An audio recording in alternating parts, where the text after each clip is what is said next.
tentang susunan acara.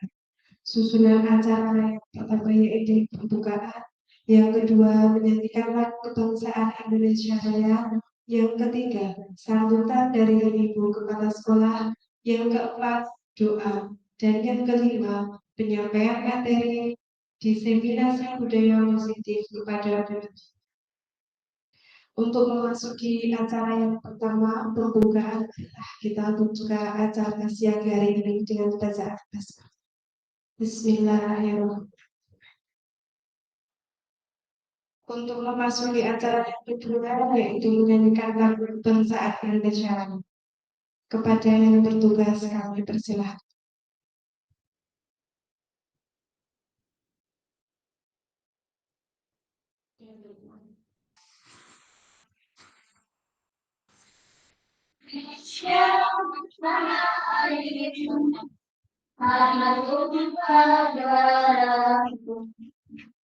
Di sana aku berdiri dari lagu ibu. Indonesia kekasih itu, bangsa dan tanah air. Harta bersama Indonesia bersatu. Hiduplah tanahku, hiduplah negeriku, bangsaku, rakyatku semuanya. Bangga jiwanya, bangga nadanya untuk Indonesia Raya. Indonesia Raya, merdeka, merdeka, tanahku negeriku yang cinta. Indonesia Raya, merdeka, merdeka, hiduplah Indonesia Raya. Indonesia Raya, merdeka, merdeka, tanahku negeriku yang kucinta. Indonesia Raya, merdeka, merdeka, hiduplah Indonesia Raya.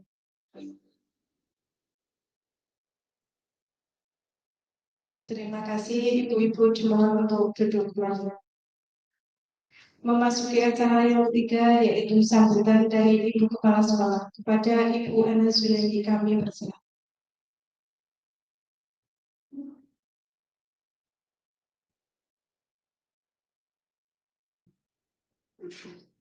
Assalamualaikum warahmatullahi wabarakatuh. Alhamdulillahirabbil alamin, wassalatu wassalamu ala asyrofil anbiya'i wal mursalin wa ala alihi wa ashabihi ajmain. Amma ba'du. Yang terhormat Ibu-ibu SDN Putaran 2 yang berbahagia, untuk hari ini pada siang hari ini marilah puja-puji syukur kehadirat Allah Subhanahu wa Ta'ala yang mana telah melimpahkan kita rahmat, taufik serta hidayahnya kepada kita semua, sehingga kita dapat melaksanakan rutinitas setiap hari mendidik anak-anak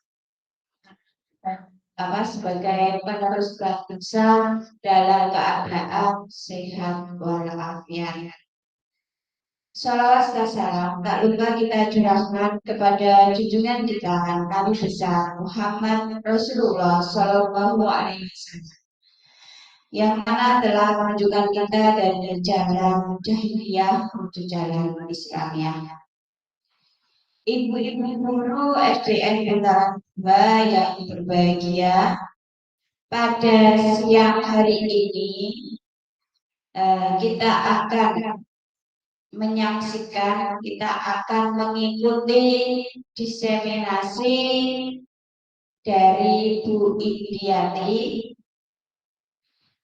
tentang modul 1.4 yaitu budaya positif.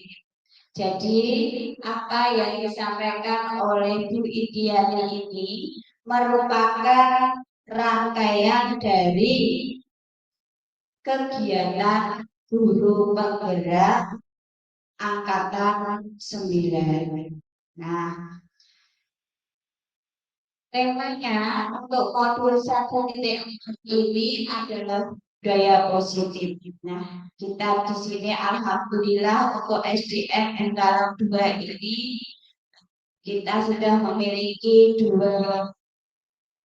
CGP ya. Jadi 1 sudah guru penggerak, kemudian yang 1 calon guru penggerak yaitu Bu Indiani. Nah, seperti yang tahun lalu sudah pernah dilaksanakan bahwa budaya positif itu berarti apa?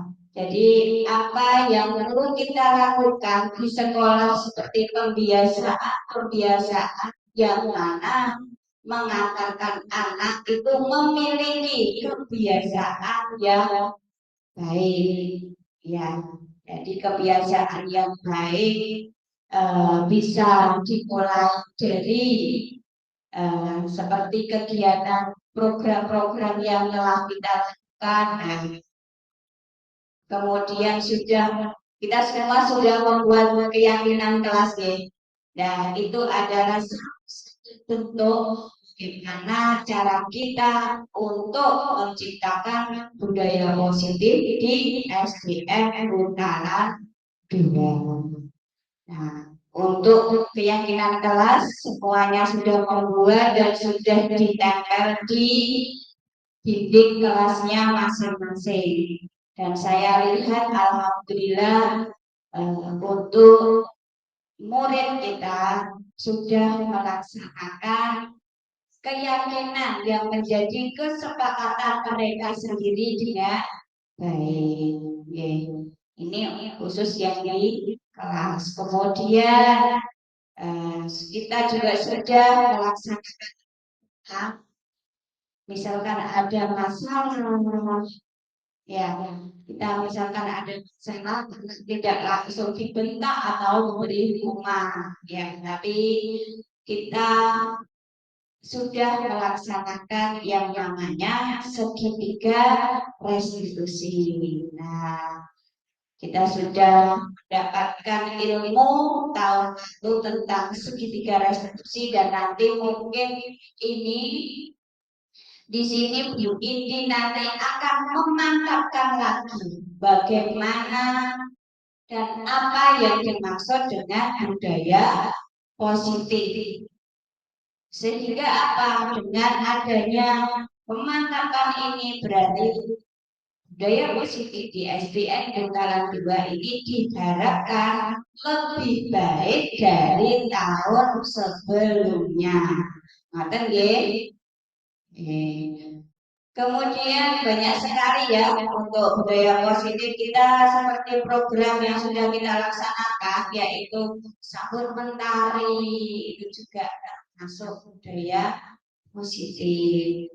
Jadi anak-anak bersalaman, kemudian anak-anak lebih sopan karena menunduk waktu melewati guru, orang tua, itu juga termasuk budaya positif. Sekarang juga tidak ada yang terlambat sekolah. Kemudian dalam pembuangan sampah, alhamdulillah juga sudah kedisiplinannya juga sudah meningkat, yang mana anak-anak ada kegemesan tersendiri mengambil sampah kemudian dibuang ke tempat sampah. Itu juga termasuk budaya positif. Jadi nanti budaya positif ini nanti bisa dikembangkan di kelas, kemudian di lingkungan sekolah ini, dan juga bisa dikembangkan lagi menjadi kebiasaan di rumah, di masyarakat, dan akhirnya nantinya dapat membentuk karakter anak yang memiliki budaya-budaya atau kebiasaan-kebiasaan positif dan dapat bergaul di lingkungan masyarakat dengan baik. Ngaten nggih. Jadi nanti kita ikuti, kita ambil ilmu dari Bu Indiati tentang budaya positif. Nggih. Baik, mungkin 1 jam ke depan santai saja ya. Baik Ibu, ini sambutan dari saya. Tapi nanti langsung dilanjut dengan doa, kemudian kita ikuti paparan dari Bu Indiani. Ya. Kurang lebihnya saya mohon maaf. Saya akhiri. Wassalamualaikum warahmatullahi wabarakatuh.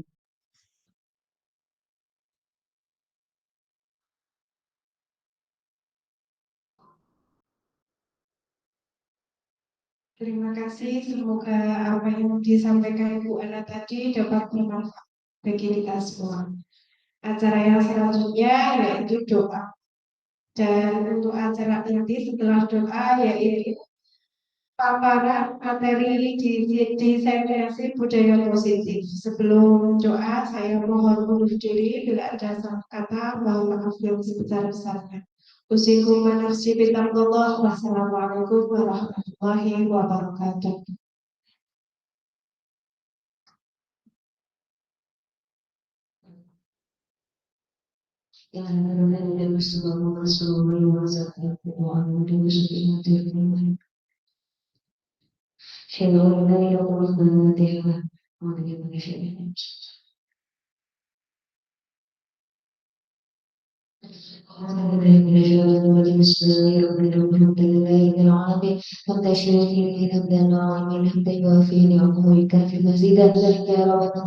كما ينبغي لجلال وجهك الكريم بسلطانه اللهم صل على سيدنا محمد وعلى ال سيدنا محمد صلاه النبي وتغفر لنا جميع الحاجات وتغفر لنا جميع السيئات وتغفر لنا إنك نرانا وجهك وتبلغ بها أصل جميع الخير وتغفر الحياة وبدلنا اللهم إنا نسألك سلامة في دين والدنيا والآخرة وعافية في جسدنا وصحة في بدننا وزيادة في علومنا وبلغة في رزقنا ورحمة إحدى موتنا بمغفرة بعد موتنا اللهم هون علينا في والنجاة من النار والبيت الحساب ربنا إنك جميع الناس اليوم إن الله لا يخلف الميعاد فآتنا بالقرابة وهيئ لنا من أمرنا رشدا آتنا في الدنيا حسنة وفي الآخرة حسنة سبحان ربك رب العزة وسلام على المرسلين في يوم الليل والفاتحة.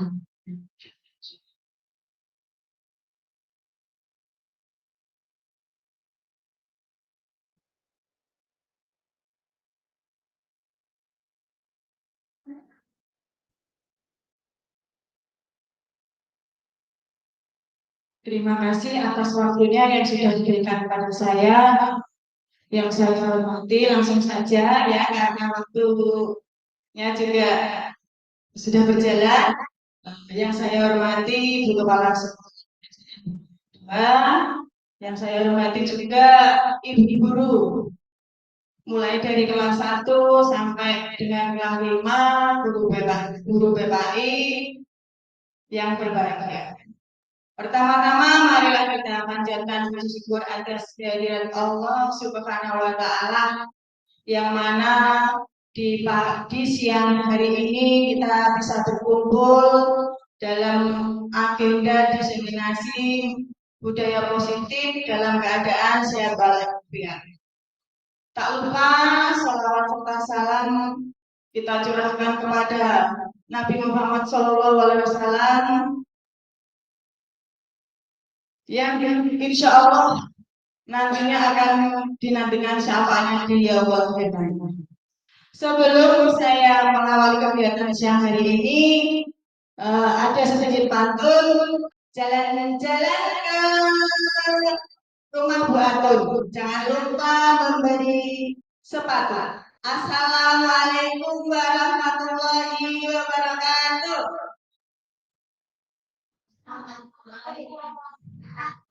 Nah, agar kegiatan hari ini lebih menyenangkan, kita SDG dulu ya, agar kegiatan ini lebih gimana ya, nggak terlalu tegang. Nah, untuk SDG-nya bisa kita lakukan nanti sambil bergerak, berdiri semuanya ibu-ibu ngobrol di samping bangku biar kita rileks hari ini ya.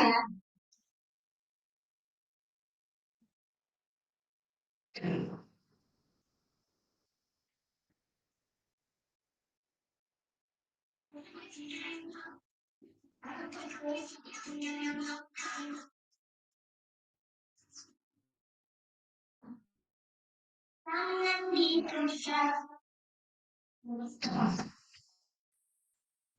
tangan diputar-putar, peganglah badanmu. Tangan diputar-putar, peganglah lutut. Digoyang-goyang, digoyang-goyang, digoyang-goyang. Tangan diputar-putar, bertepuk tangan. Tangan diputar-putar, peganglah bahu. Tangan diputar-putar, peganglah lutut.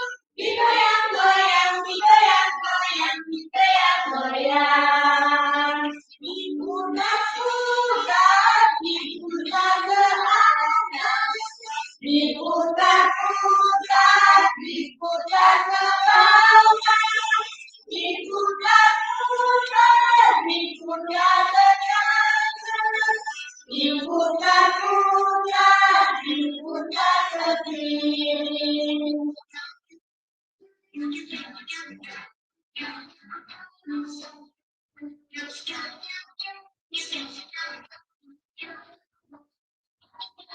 Tangan diputar-putar, bertepuk tangan.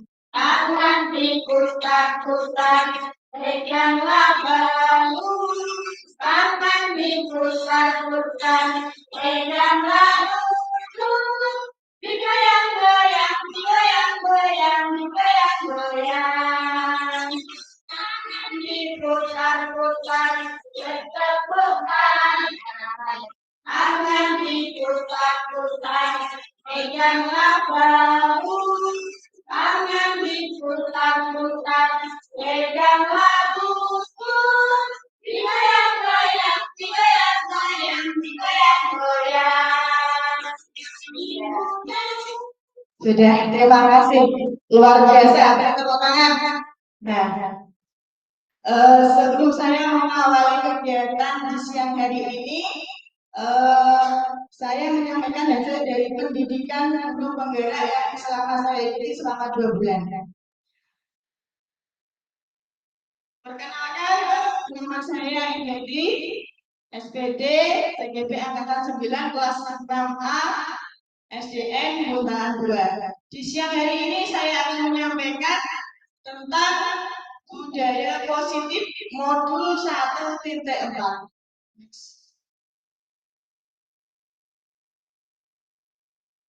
Apa sih? Tujuan diseminasi modul 1.4 budaya positif. Yang pertama, meningkatkan pemahaman guru tentang budaya positif di sekolah. Yang kedua, meningkatkan pemahaman guru tentang pentingnya budaya positif. Yang ketiga, berbagi praktik baik pelaksanaan budaya positif di sekolah. Konsep-konsep yang harus dikuasai dari budaya positif itu ada 7, yaitu 1, disiplin positif dan nilai-nilai kebijakan universal. Yang kedua, teori motivasi. Kemudian, yang ketiga, hukuman dan penghargaan. Keempat, keyakinan kelas. Yang kelima, kebutuhan dasar manusia dan dunia berkualitas. Keenam, 5 posisi kontrol. Yang terakhir yang ketujuh, segitiga restitusi. Budaya positif yang pertama akan kita bahas ini disiplin positif dan nilai kebajikan universal. Nah, seseorang yang memiliki sikap disiplin diri berarti mereka bertanggung jawab terhadap apa yang dilakukan. Karena mereka mendasarkan tindakan mereka pada nilai-nilai universal. Apa tujuan dari penerapan disiplin positif? Itu adalah agar terbentuknya murid yang berkarakter, tentunya berkarakter, berdisiplin, santun, jujur, peduli, tanggung jawab di sepanjang hari. Nah, di sini ada sebuah kegiatan. Nah, kegiatan ini coba Ibu tulislah suatu benda berharga di sebuah kertas kemudian ini ya, tulislah suatu benda berharga di sebuah kertas kemudian genggam dengan sekuat tenaga. Setelah itu coba teman Anda dibujuk dengan segala cara agar mau membuka tulisan yang ada di kepala tangan. Nah, ibu-ibu siap ya menulis sebuah benda yang sangat berharga. Ayo, monggo.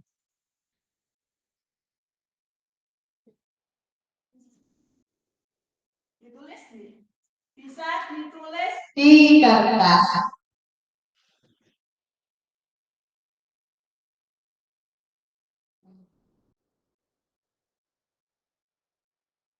Saya berdiri ini.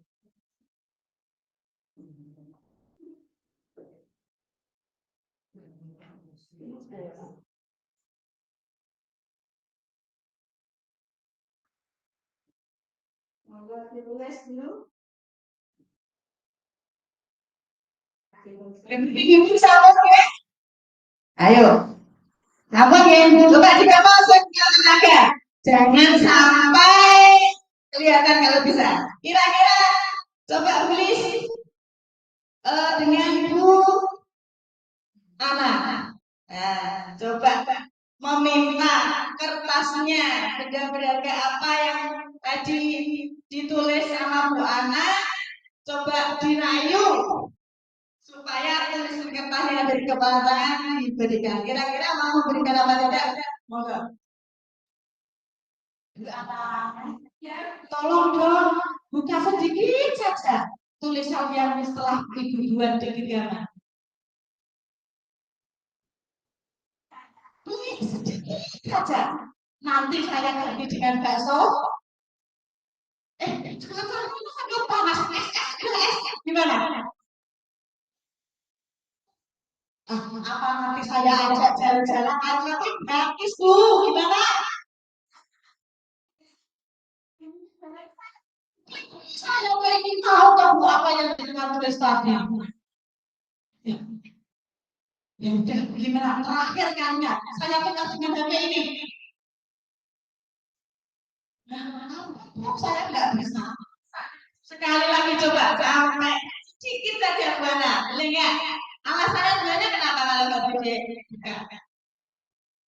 Jadi tidak boleh diambil oleh siapapun. Maaf ya ibu-ibu. Nah, begitu. Oke, monggo. Terima kasih beri tepuk tangan dari kedua ibu-ibu yang hebat ini, Bu Ena sama Bu Miss. Terima kasih. Jadi apa yang terjadi ketika benda yang berharga itu diminta oleh rekan kita dan ternyata benda berharga itu sangat berarti dalam kehidupan dia.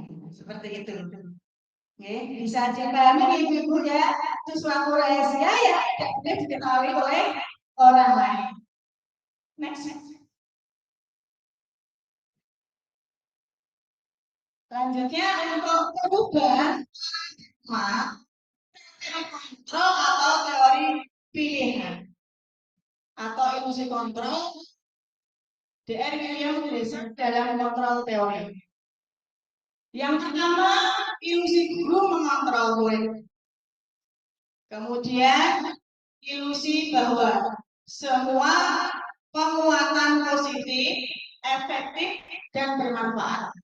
Yang ketiga, ilusi bahwa kritik dan membuat orang-orang merasa bersalah dalam menguatkan karakter.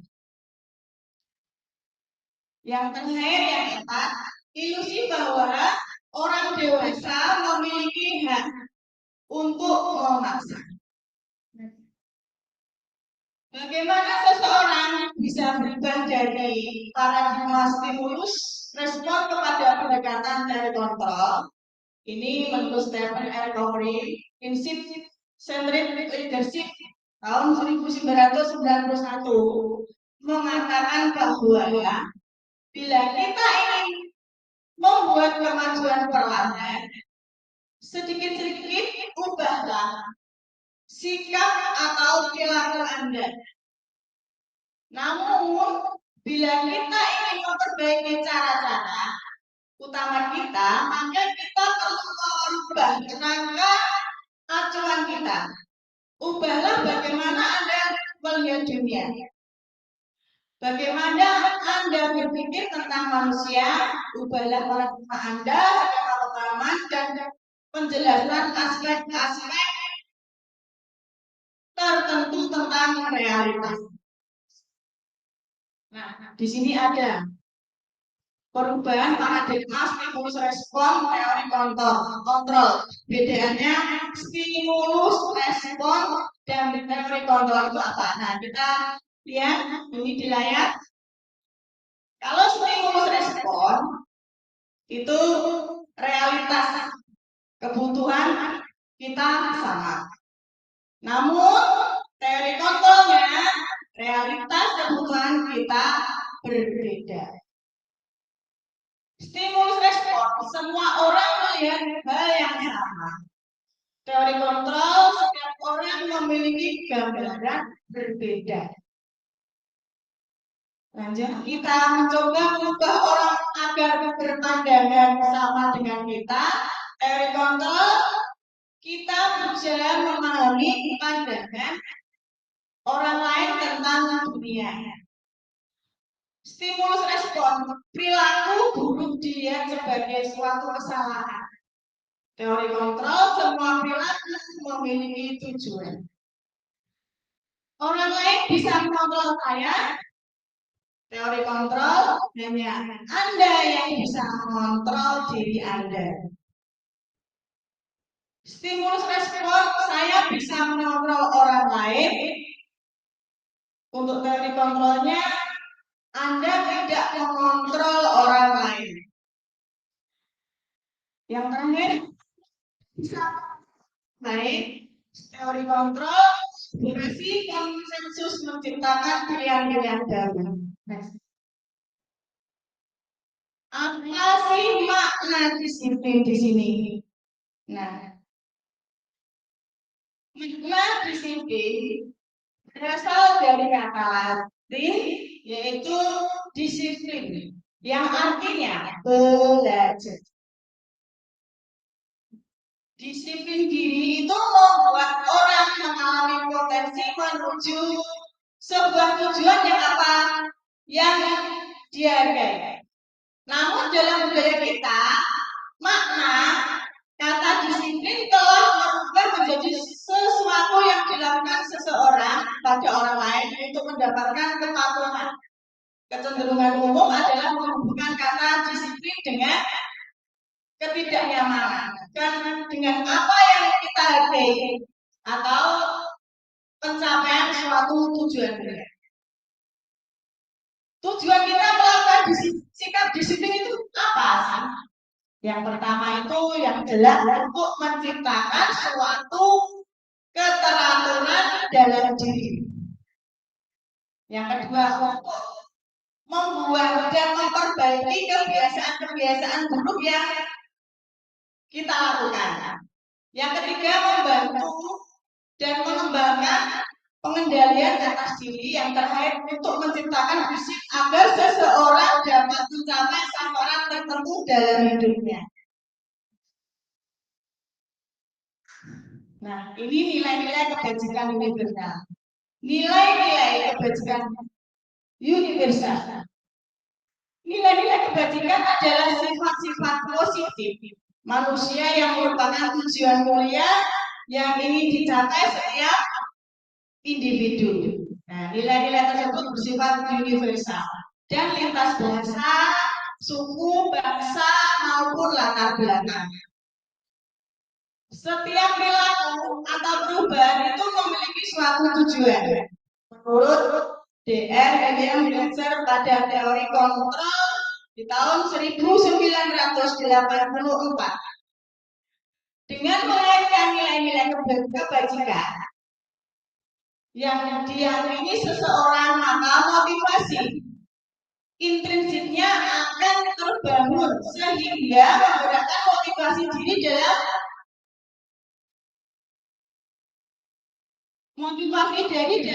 untuk mencapai tujuan mulia yang diinginkan.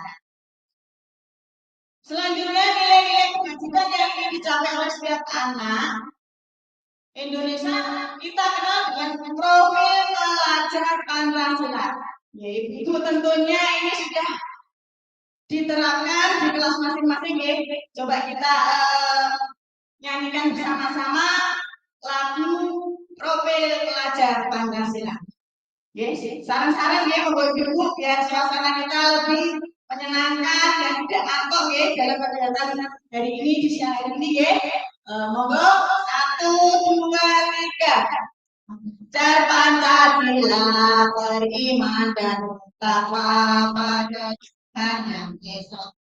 Berakhlak mulia, kebinekaan global, contoh rakyat mandiri, kreatif dan berartis. Luar biasa sekali ya Ibu. Guru SDN Bundaran ini memang luar biasa ya. Next. Budaya positif. Itu yang kedua teori motivasi. Ada 3 teori motivasi perilaku manusia menurut Jean Gesell dalam bukunya Restructuring School Discipline. Ya.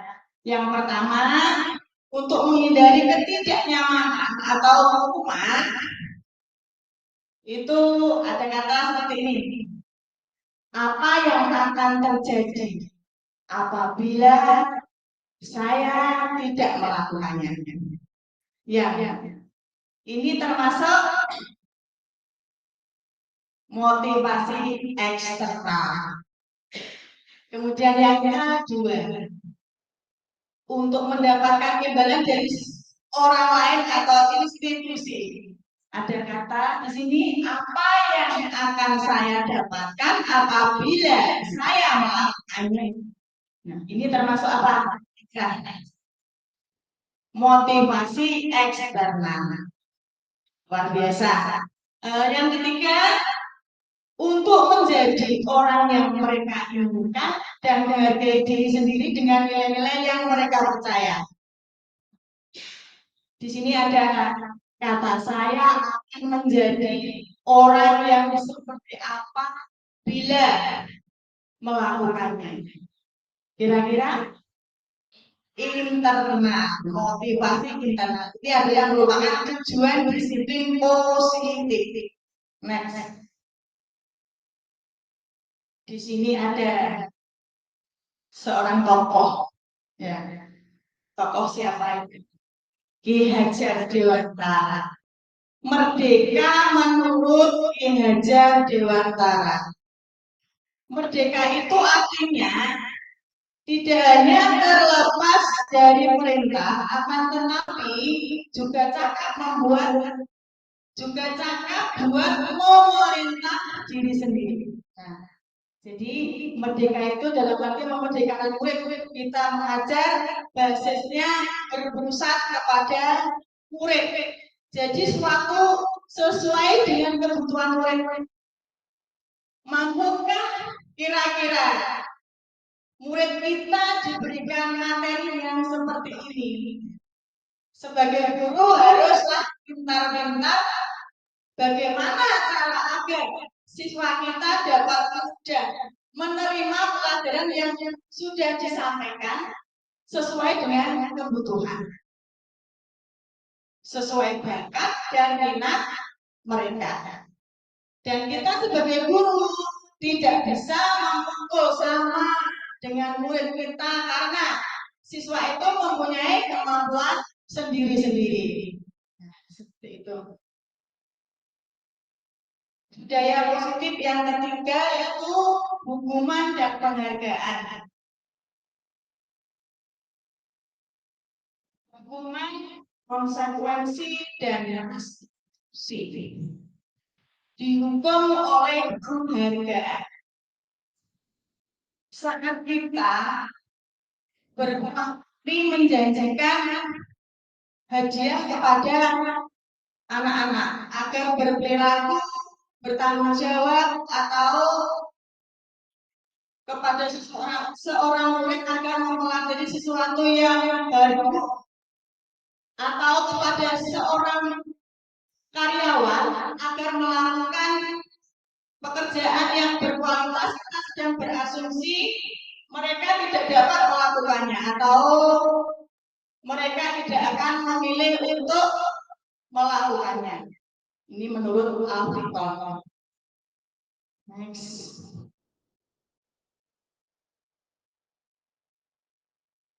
Ini menurut Al-Fiqh, Tulis by tahun 1993, wawancara di Annual Conference Maret 1995 mengemukakan baik penghargaan maupun hukuman adalah cara-cara mengontrol perilaku seseorang yang menentukan potensi untuk pembelajaran yang sesungguhnya. Menurutku, secara ideal, tindakan belajar itu sendiri adalah penghargaan yang sesungguhnya. Nah, pernyataanku setelah melakukan pengamatan, di sini ada 8, ya, ada 8 pernyataan menurut Tom. Yang pertama, pengaruh jangka pendek dan jangka panjang. Yang kedua, penghargaan tidak efektif. Yang ketiga, penghargaan merusak hubungan. Yang keempat, penghargaan mengurangi ketepatan. Yang kelima, penghargaan menurunkan kualitas. Keenam, penghargaan mematikan kreativitas. Ketujuh, penghargaan menghukum. Dan yang terakhir, yang kedelapan adalah motivasi dari dalam diri atau intrinsik. Nah, tindakan guru, ini ada tindakan guru, ada kalau hukuman atau konsekuensi. Di sini ada tindakan guru melakukan mencatat 100 kali di dalam kalimat saya tidak akan terlambat lagi karena terlambat ke sekolah. Ini termasuk hukuman atau konsekuensi. Hukuman. Kemudian tindakan guru di sini lari mengelilingi lapangan basket 2 kali karena terlambat hadir di sekolah. Kira-kira hukuman atau konsekuensi ibu? Hukuman. Betul sekali. Tindakan guru murid meminta untuk push up 15 kali karena tidak menggunakan masker atau alat untuk menutup itu ya ke sekolah. Itu hukuman atau konsekuensi? Hukuman. Menggantikan kertas tugas teman yang telah dicoret-coret, hukuman atau konsekuensi? Konsekuensi membersihkan tumpahan air di meja tulis karena tersenggol pada saat belajar sengaja. Konsekuensi murid disuruh untuk melepas sepatu seharian di sekolah karena tidak mengenakan sepatu hitam. Hukuman. Lari mengelilingi lapangan basket 2 kali karena terlambat 10 menit dalam mengikuti pelajaran PJOK. Konsekuensi atau hukuman? Konsekuensi. Luar biasa itu bisa menjawab semua pertanyaan. Lanjut next. Nah, di sini ada hukuman dan konsekuensi. Apa itu hukuman? Konsekuensi. Kalau hukuman itu sesuatu yang menyakitkan harus terjadi. Konsekuensi sesuatu harus terjadi. Ada hukuman membuat anak sakit. Ya, membuat anak sakit ini tentunya ini menyangkut fisik, ya, menyinggung perasaan untuk jangka waktu lama. Konsekuensinya membuat anak merasa tidak nyaman dalam jangka waktu. Ini hukuman anak memberhenti disiplin. Berarti ini apa? Sangat berpengaruh pada anak benci dengan apa kedisiplinan. Konsekuensinya anak menghargai disiplin itu ya. Kemudian hukuman itu paksaan. Kalau konsekuensi stimulus tanggapan. Lanjut, hukuman mendorong anak menyakiti diri sendiri. Konsekuensi mendorong anak agar mudah menyesuaikan diri. Hukuman konsep diri yang buruk, konsekuensi konsep diri yang baik. Anak belajar untuk menyembunyikan kesalahan. Konsekuensinya anak belajar untuk mematuhi peraturan. Yang terakhir, kok cukup sampai marah, rasa bersalah, dipermalukan, merasa tidak dihargai. Berarti konsekuensinya kehilangan, dibuat tidak nyaman, diasingkan untuk sementara. Next. Restitusi, kita bicara restitusi. Apa itu restitusi? Restitusi itu sebuah pendekatan untuk menciptakan disiplin positif.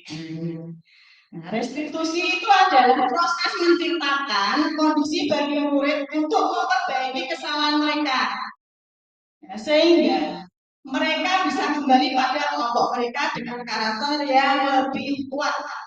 Ini menurut dosen tahun 2004. Restitusi juga merupakan proses kolaboratif yang mengajarkan murid untuk mencari solusi untuk masalah yang membantu murid berpikir tentang orang seperti apa yang mereka inginkan dan bagaimana mereka harus mempermalukan orang lain. Itu menurut memperlakukan orang lain menurut Kelsen dosen tahun 1996. Nah, di sini ada apa? Identitas gagal, identitas sukses. Kenapa dikatakan identitas gagal? Itu masuk pada hukuman. Identitas sukses itu masih memberi konsekuensi, masuk disiplin dan restitusi. Konsekuensi restitusi itu juga termasuk disiplin ya. Jadi hukuman identitas gagal, dikatakan identitas gagal, suatu yang menyakitkan harus terjadi, itu termasuk hukuman. Konsekuensi itu identitas sukses, ya, sesuatu harus terjadi. Kemudian restitusinya merupakan pilihan. Hukuman tidak nyaman untuk murid atau anak untuk jangka waktu panjang. Konsekuensi tidak nyaman untuk murid atau anak jangka waktu pendek. Restitusi menguatkan untuk murid atau anak dalam jangka waktu panjang.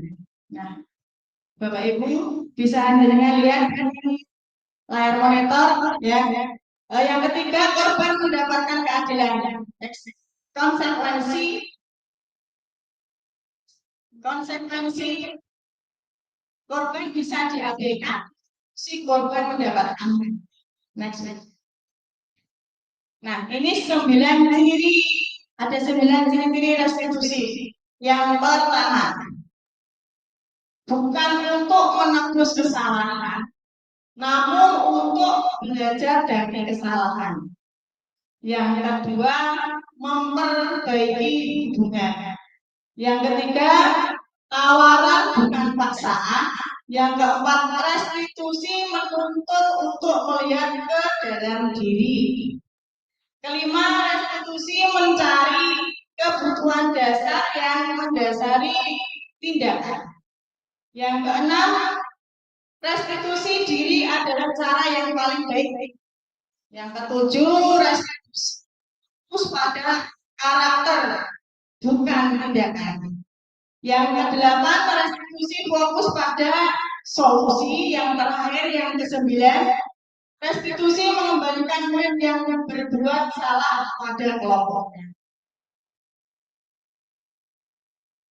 Budaya positif yang keempat adalah keyakinan kelas. Nah, ini tentunya di setiap kelas sudah melakukan untuk membuat keyakinan kelas masing-masing di setiap kelasnya. Mengapa tidak peraturan saja?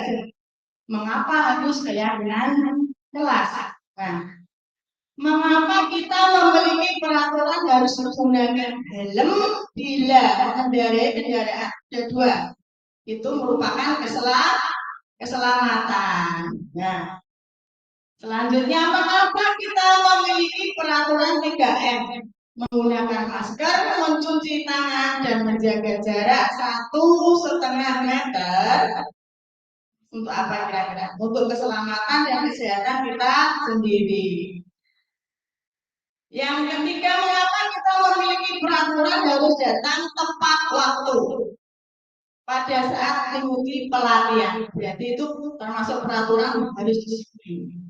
Seseorang akan lebih tergerak dan bersemangat untuk menjalankan keyakinan dari pada hanya sekedar mengikuti serangkaian peraturan tertulis tanpa makna. Nah, untuk mendukung motivasi intrinsik kembali ke nilai-nilai atau keyakinan lebih menggerakkan seseorang dibandingkan mengikuti serangkaian peraturan. Next. Nah, bentukan keyakinan kelas bermanfaat lebih abstrak daripada peraturan yang lebih rinci dan konkret. Keyakinan kelas berupa pernyataan universal. Pernyataan keyakinan kelas senantiasa dibuat dalam bentuk positif. Selanjutnya, keyakinan kelas sebenarnya tidak terlalu banyak, sehingga mudah diingat dan dipahami oleh semua warga kelas. Keyakinan kelas sebaiknya sesuatu yang dapat diterapkan di lingkungan tersebut. Dan semua warga kelas hendaknya ikut berkontribusi dalam pembuatan keyakinan kelas lewat kegiatan curah pendapat. Yang terakhir, bersedia meninjau kembali keyakinan kelas dari waktu ke waktu. Next. Di sini ada prosedur pembentukan keyakinan sekolah atau kelas. Yaitu yang pertama, itu mempersilahkan warga sekolah atau murid di sekolah atau kelas untuk bercurah pendapat untuk tentang peraturan yang telah disepakati di kelas. Yang kedua, mencatat semua masukan-masukan para warga atau murid di papan tulis atau di kertas besar. Ya, seperti kertas ukuran poster seperti itu ya. Mana semua anggota kelas bisa melihat hasil pendapat dari siswa tersebut. Yang ketiga, susunan keyakinan kelas sesuai proses pembentukan keyakinan kelas. Ya, kita bisa ganti kalimat-kalimat yang negatif menjadi positif. Seperti contoh, kalimat negatif jangan melalui di kelas atau koridor. Kalimat positifnya perjalanan di kelas atau koridor. Selanjutnya, prosedur pembentukan keyakinan kelas, tinjau kembali daftar lurah pendapat yang sudah dicatat. Dan tinjau ulang keyakinan sekolah atau kelas secara bersama-sama. Kemudian setelah itu menandatangani keyakinan kelas yang telah dibuatnya. Kemudian yang terakhir menempel keyakinan kelas di dinding. Contoh keyakinan kelas. Ini contoh keyakinan kelas 1 dari kelas 1. Jadi setiap anggota kelas belajar. Setiap anggota kelas perlu semangat. Setiap anggota kelas perlu melakukan tugas. Setiap anggota kelas perlu saling menghargai. Setiap anggota kelas perlu merasa aman. Beda dengan keyakinan kelas 5. Jadi selalu bersikap positif. Yang kedua, senantiasa menjadi diri terbaik. Ketiga, percaya dan menghormati orang lain serta barang yang dimiliki. Keempat, berkomitmen terhadap setiap tugas. Yang kelima, senantiasa untuk membantu. Kegiatan pendalam keyakinan kelas di sini kita bisa membuat tabel T dan D. Di sini hormat kata terdengar. Satu orang berbicara. Yuk saya bantu. Kita bisa selesaikan ini bersama. Terima kasih, tolong ya seperti permisi. Boleh saya pinjam? Nanti akan segera saya kembalikan. Untuk terlihatnya berempati terhadap perasaan orang lain. Memegang barang milik orang lain hanya dengan izinnya. Itu terus mendengarkan dengan seksama. Senantiasa berbuat baik dan berbagi. Untuk berperilaku tersenyum ramah. Memberikan salam hormat. Seperti menjabat tangan, ya, meletakkan tangan di dada, saling seperti itu ya. Yang selanjutnya memberikan ruang bekerja dan terakhir postur tubuh ya. Di sini ada perbedaan peraturan dan keyakinan kelas. Kalau peraturan kelas itu selalu kembalikan ya, contoh peraturan kelas. Nah ini selalu kembalikan buku ke tempatnya. Keyakinan kelasnya menjadi tanggung jawab. Yang tadinya menjadi peraturan, sekarang menjadi keyakinan kelas. Peraturan dilarang mengganggu orang lain. Keyakinan kelasnya menjadi menghormati orang lain. Peraturan hadir di sekolah 15 menit sebelum pembelajaran dimulai. Keyakinan kelasnya bisa menghormati orang lain dan berkomitmen. Peraturan dilarang melakukan kekerasan. Nah, keyakinan kelasnya bisa kita memakai keselamatan, menghormati orang lain. Peraturan mengganti atau menunggu giliran, berarti menghormati orang lain, bersabar. Ya, budaya antri tadi ya. Peraturan gunakan masker, keyakinan kelas, kesehatan, keselamatan. Jangan berlari di kelas atau koridor, itu termasuk keselamatan atau keamanan. Di sini ada foto kegiatan pembuatan kelas, ya keyakinan kelas ya. Kemarin saya lakukan di kelas 6 dan anak-anak berantusias bermusyawarah, bersepakat membuat keyakinan kelas dengan membuat ide-ide keyakinan apa yang hari nantinya disepakati. Dan di sini saya kemarin menerangkan apabila keyakinan kelas itu tetap dilanggar oleh siswa. Memang yang membuat keyakinan kelas itu adalah siswa itu sendiri, tapi terkadang seperti ini, sudah dibuat mereka lupa apa yang dibuat di keyakinan kelas itu. Terkadang anaknya juga melanggar dari keyakinan kelas tersebut. Nah, di sini saya punya trik bagaimana agar anak tidak melanggar keyakinan tersebut. Memang kemarin ada beberapa anak yang melakukan pelanggaran. Saya memakai trik membuat daftar. Buat daftar, di situ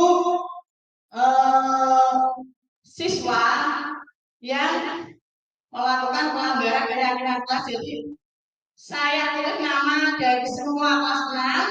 Jika ada anak yang melanggar, jika ada anak yang melanggar dari keyakinan kelas yang sudah dibuat, itu saya tentang.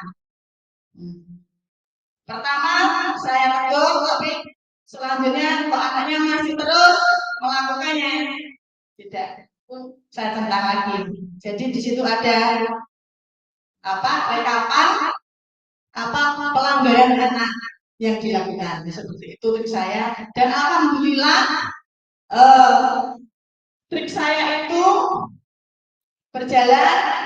Memangnya anak ya perlahan-lahan, dia perlahan-lahan akan memperbaiki dirinya, akan memperbaiki kesalahannya yang dilakukan. Nah, kemudian budaya positif yang kelima, kebutuhan dasar manusia dan dunia kualitas.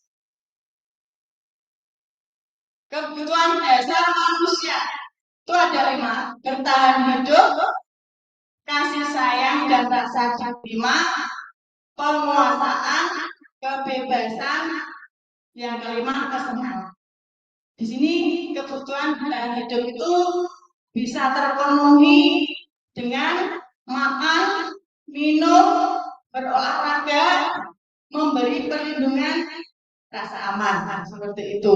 Kalau kasih sayang dan rasa diterima, berarti kita dicintai, berbagi, bekerja sama, dan lain-lain. Yang ketiga, penguasaan. Ketika seseorang ingin mendengar, ketika seseorang ingin didengar, diakui, dianggap berprestasi, memimpin, menjadi kompeten. Yang keempat, kebebasan. Dalam arti merupakan kebutuhan akan pilihan. Kemandirian, memiliki pilihan, dan mampu mengendalikan arah hidup seseorang. Yang kelima adalah kesenangan.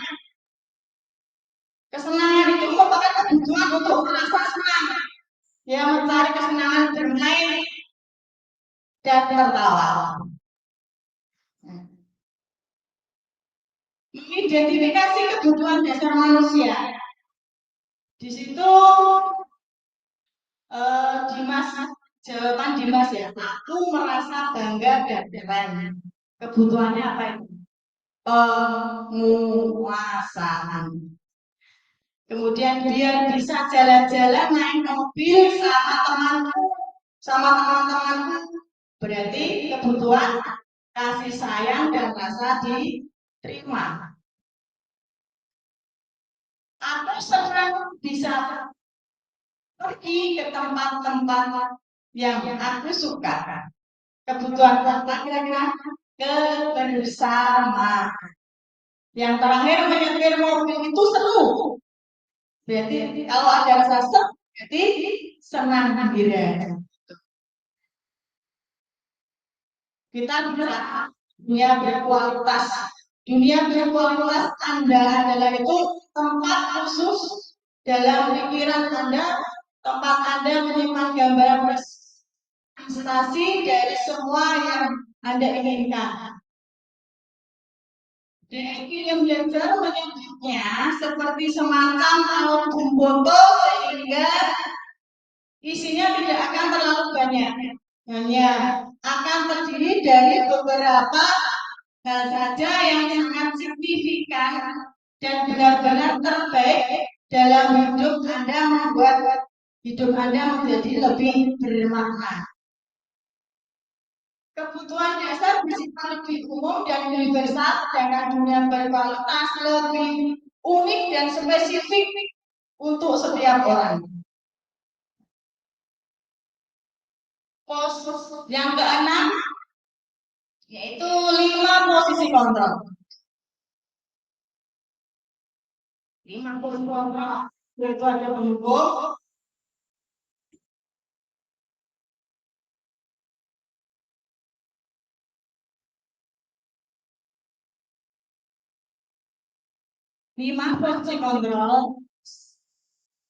satu penghukum, pembuat, yang kedua pembuat rasa bersalah, yang ketiga teman, yang keempat pemantau, yang kelima manajer. Di situ ada motivasi guru berbuat. Dikatakan identitas gagal itu berarti menghindari hukuman pembentuk dan pembuat rasa. Ketika guru berbuat sebagai penghukum, menghardik, menunjuk-tunjuk, menyakiti dan menyindir. Pembuat rasa bersalah berceramah dan mengatakan seharusnya ibu kecewa. Identitas berhasil atau sukses, yaitu sebagai teman, pemantau. Kalau teman membuatkan alasan-alasan untuk muridnya, sebagai pemantau menghitung dan mengatur. Yang manajer mengajukan pertanyaan-pertanyaan. Motivasi guru berkata, sebagai penghukum, kalau kamu tidak melakukan, awas ya, rasakan, itu satu ancaman. Membuat rasa bersalah. Ya, kamu sudah tahu ibu salah sekali. Hanya stres seperti itu. Kalau teman, ayolah lakukan ibu, masa kamu tidak mau? Ingat tidak ibu pernah seperti itu. Kalau pemantau, apa akuannya, kemudian manajer apa yang kita yakini, apa yang bisa kau kerjakan untuk memperbaiki masalah ini. Kemudian hasilnya dari penghukum memberontak menyalahkan orang lain, membuat rasa bersalah, menyembunyikan, menyangka berbohong. Teman, ketergantungan, pemantau menyesuaikan diri bila diawasi. Kalau manajer muakan pribadi. Ya. Mengidentifikasi 5 posisi kontrol. Ini ada pertanyaan dan nanti siapa yang mengatakan saya kecewa sekali dengan kamu. Berarti membuat orang merasa bersalah. Kemudian kamu tidak pernah benar melakukannya. Siapa yang mengatakan? Penghukum. Ayolah lakukan demi ibu, bapak. Teman, sebagai teman. Apa kamu mau mendapatkan stiker bintang hari ini? Pemantau. Bagaimana kamu bisa menyelesaikan masalah ini? Manajer. Yang terakhir, kamu selalu yang paling terakhir adalah penghukum. Nah, sudah tiga restitusi. Apa itu segitiga restitusi? Segitiga restitusi adalah menciptakan kondisi bagi peserta didik untuk memperbaiki kesalahan mereka sehingga mereka bisa kembali pada kelompok mereka dengan karakter yang lebih kuat. Nah, di sini ada segitiga restitusi. Kamu tentu punya alasan mengapa melakukan itu. Adakah cara yang lebih metik untuk mendapatkan apa yang kamu butuhkan, itu termasuk validasi kebutuhan. Kemudian nilai-nilai apa yang telah kita sepakati, kamu ingin menjadi orang yang seperti apa, yaitu menanyakan keyakinan. Setiap orang pasti pernah kesalahan. Kamu bukan satu-satunya yang pernah melakukan ini termasuk menstabilkan identitas.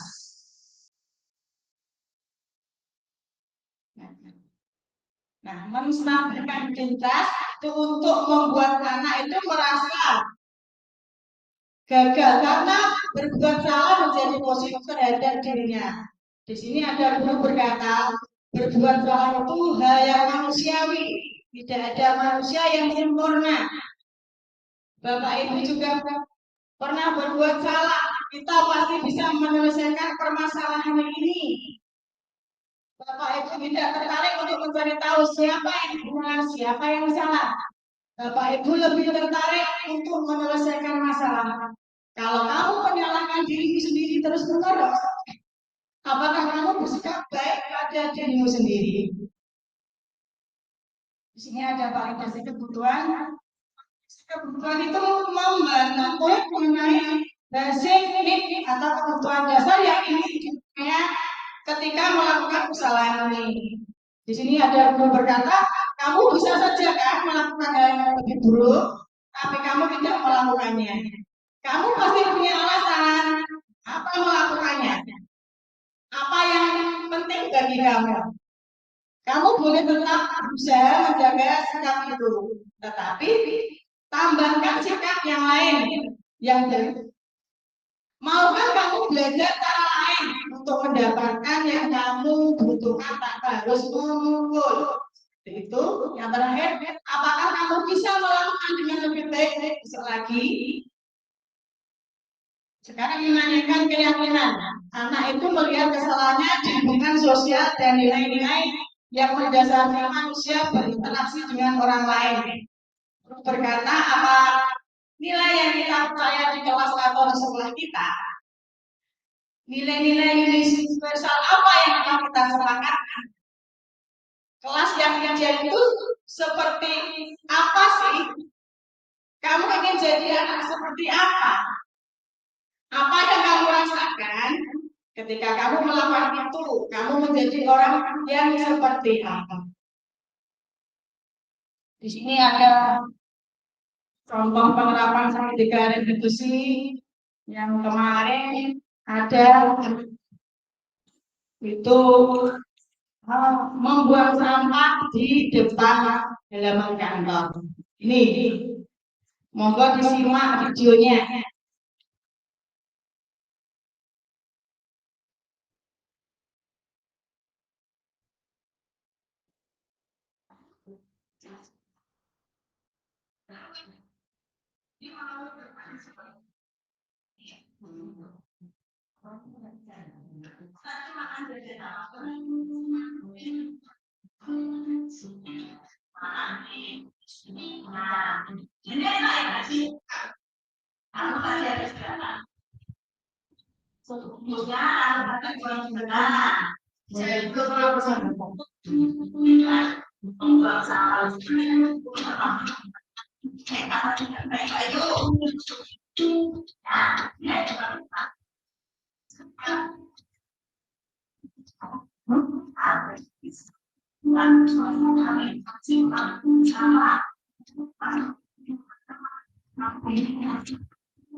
Nah, itu cara menerapkan segitiga restitusi kepada anak yang melakukan pelanggaran kayak itu di kasus satu. Nah, ini ada lagi kasus yang kedua.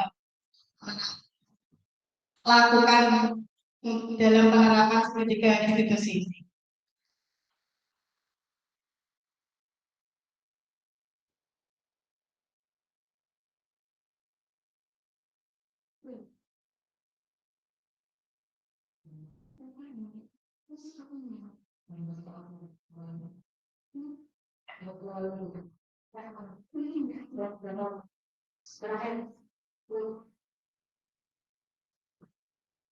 Nah, ini video penerapan dari segitiga restitusi yang saya lakukan di kasus 2.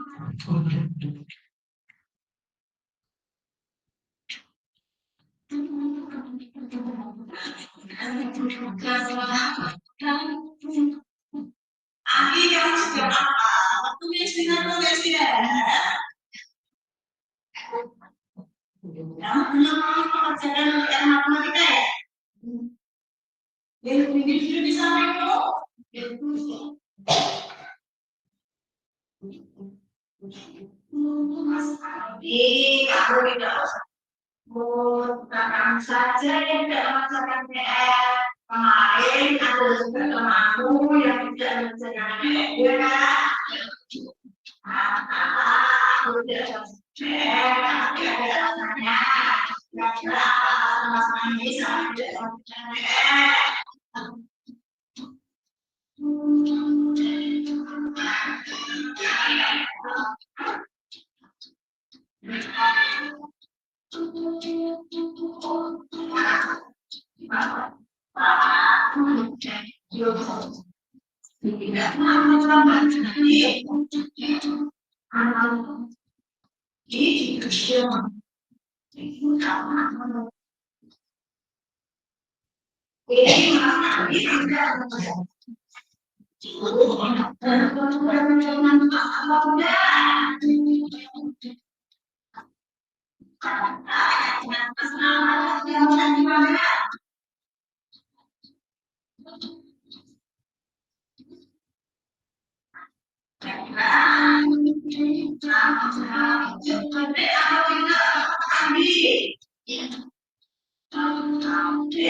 siap-siap untuk pelajarannya ya.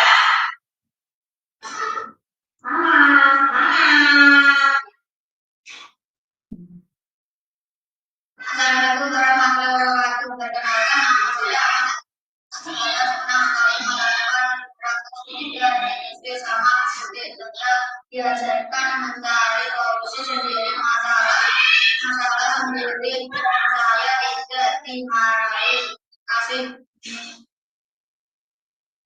itu salah satu video yang saya lakukan penerapan dari segitiga restitusi. Terima kasih Bapak Ibu untuk di penghujung acara hari ini. Saya akhiri dulu. Semoga apa yang saya sampaikan bermanfaat untuk SD kita untuk lebih maju lagi, Bapak Ibu.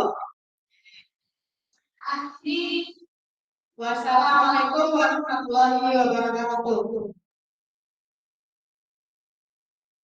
Terima kasih.